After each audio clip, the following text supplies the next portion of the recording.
presyo, no? Saan nga natin? Entrance only. Natin simbahan ng yung presyo. Strictly no entry. Bawal pa lang may entrance dito. Ito tayo. Sundin natin yung mga signages.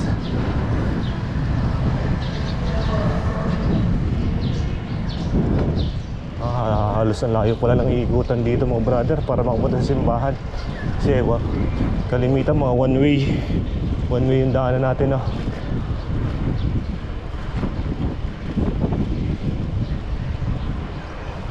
Tapos pagdating sa dulo, liliko na dito pakaliwa.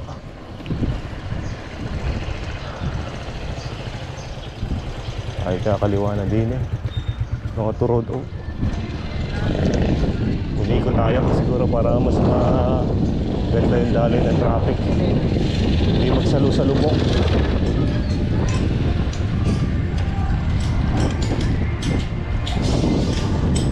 Ito na, simbahan na tayo ng ito pala simbahan tayo dito. Exit daw. Ito lang entrance. Naayos yun.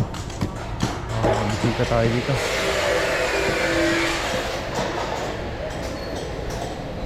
Ano ang ginagawa dito? Simbahan ng Eupresya.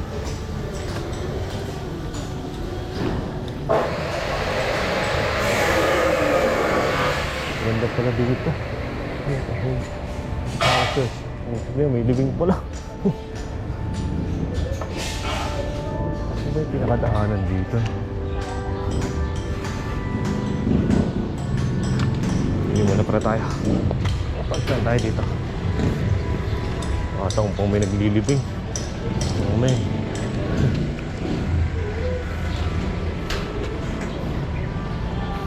yun mga brother, pabalik na tayo.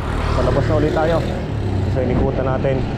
At sumunod na tayong tumigil din sa may Eupresya para magpasalamat pang-araw-araw na paggabay sa atin.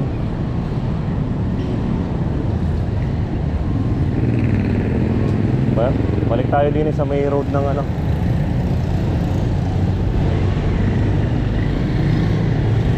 pababa ng Lawas, Kumintang Ilaya.